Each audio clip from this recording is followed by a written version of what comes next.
I bring you greetings from the Secretariat of the Nigerian Indigenous Nationalities Alliance for Self-Determination, this 7th day of June 2021.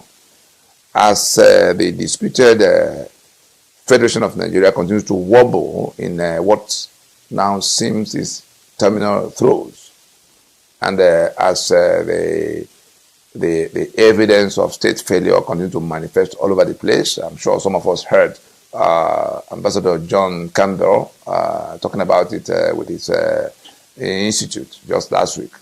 You know, we've come to where we have to make this special broadcast to speak to a specific situation that is brewing.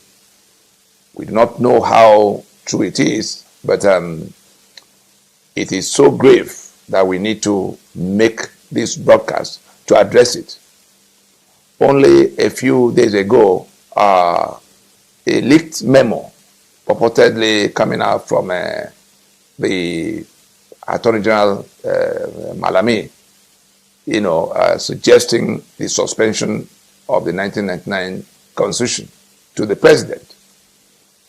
At a time, there is an engagement being monitored globally happening around the 1999 Constitution that the Attorney General of Nigeria is suggesting to his principal, president, that it might be an option for them to suspend the Constitution in its entirety.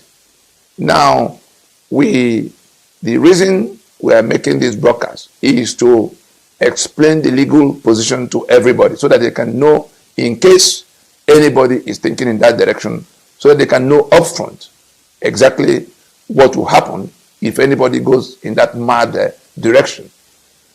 We recall that from the point in December of 2020, the constitutional force majeure was proclaimed by the indigenous nationalities. The union dispute declared centered around the rejection of that constitution as basis of Nigeria on account of the fact that the peoples of Nigeria did not make that constitution.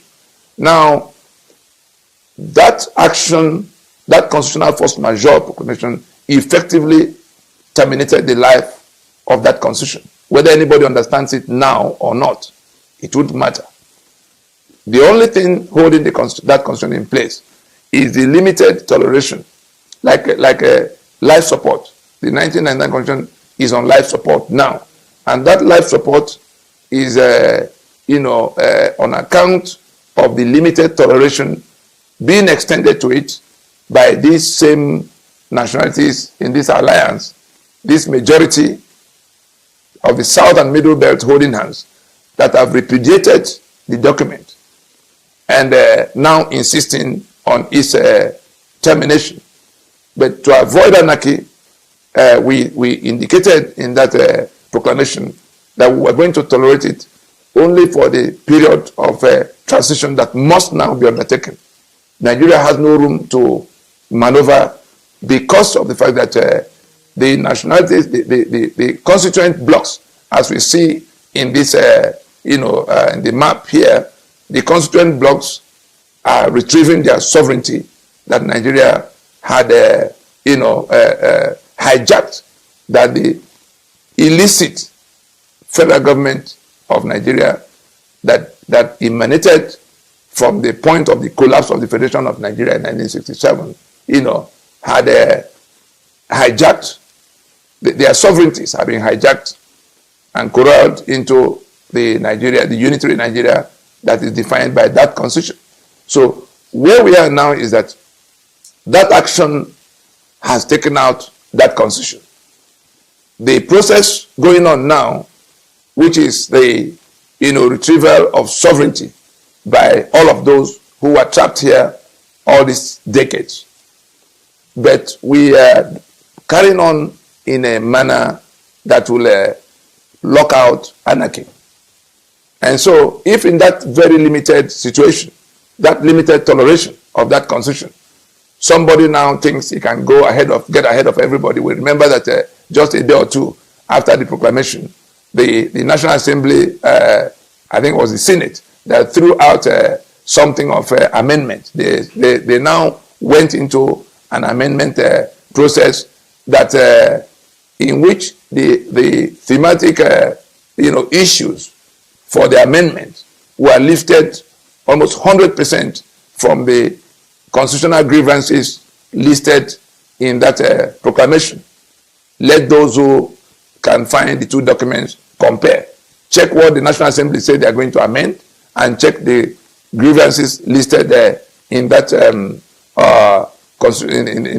the force majeure proclamation of December 16th.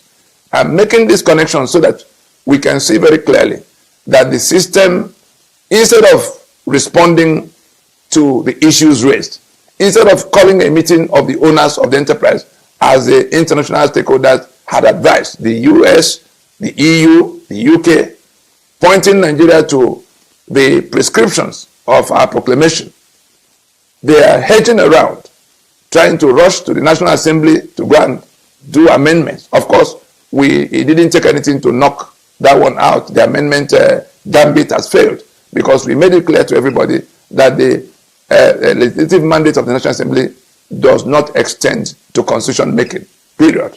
And it didn't take anything for the stakeholders to see it.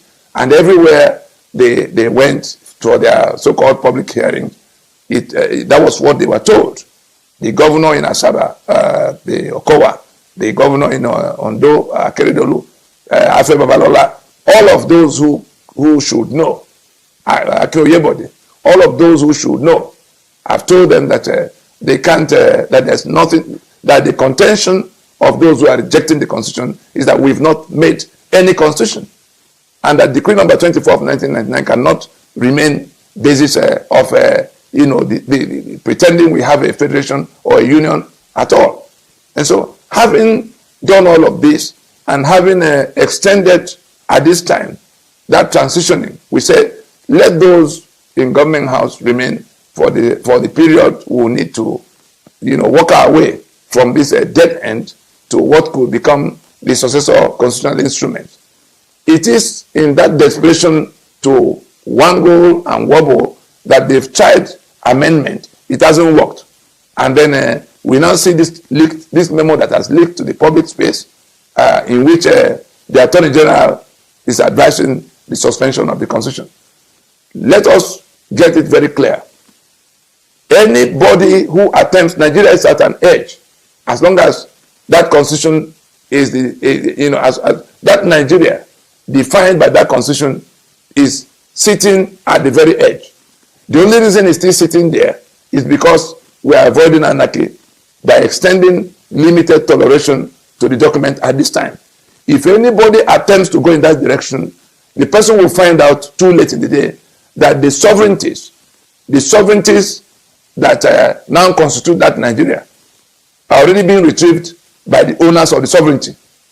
The Yoruba is already on the street telling the whole world that they are taking back their sovereignty, since the people who are running Nigeria, the promoters and the enforcers of the Nigeria of imposition are not willing to listen or come to discussion.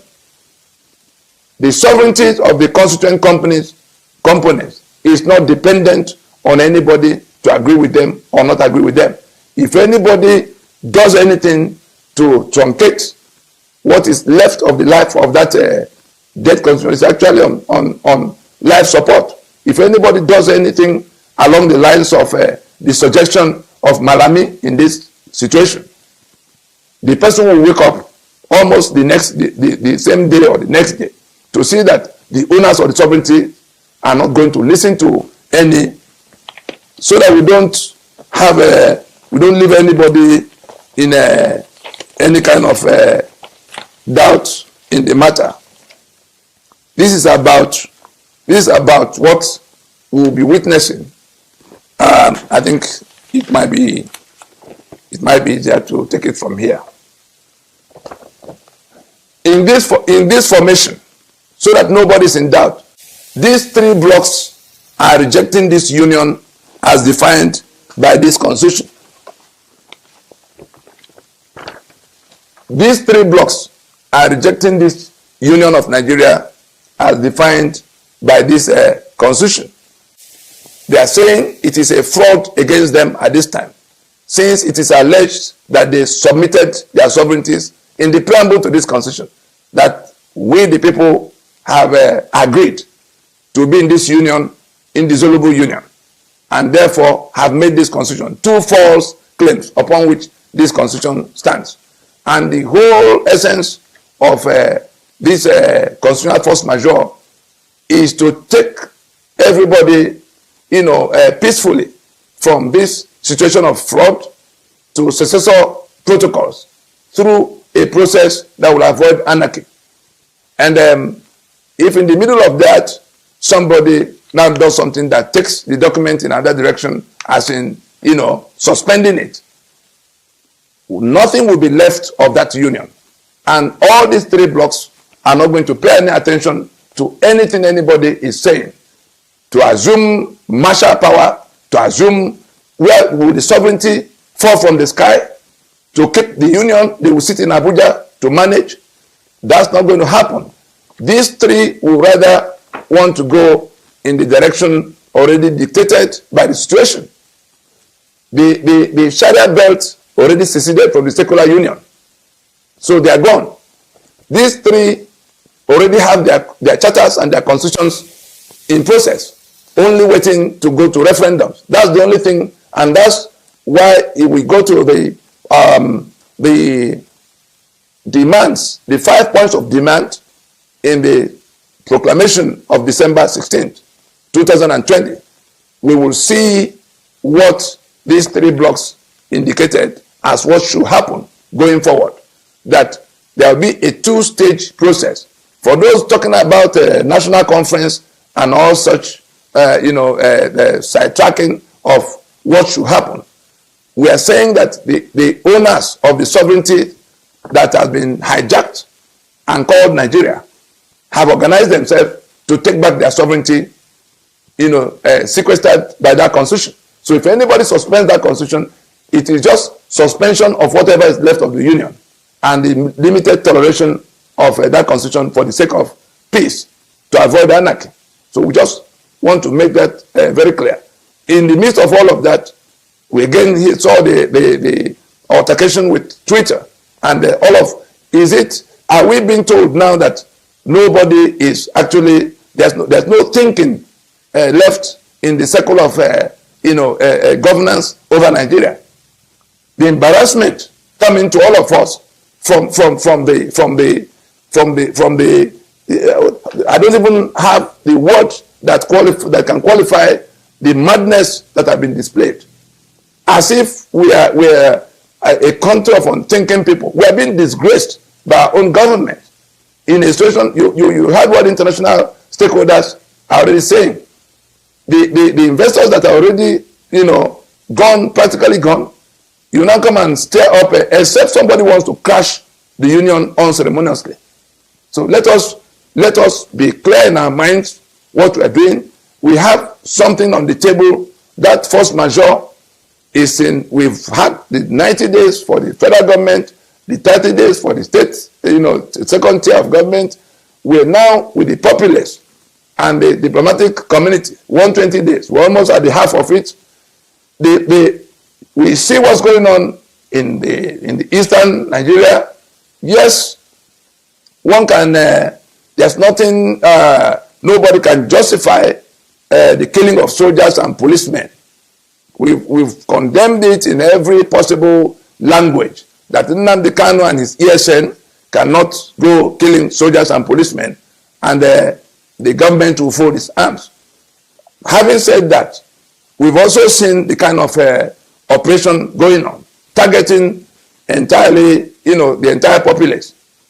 The issues of genocide, the issues of crime against humanity will stand on the strength, on their own strength.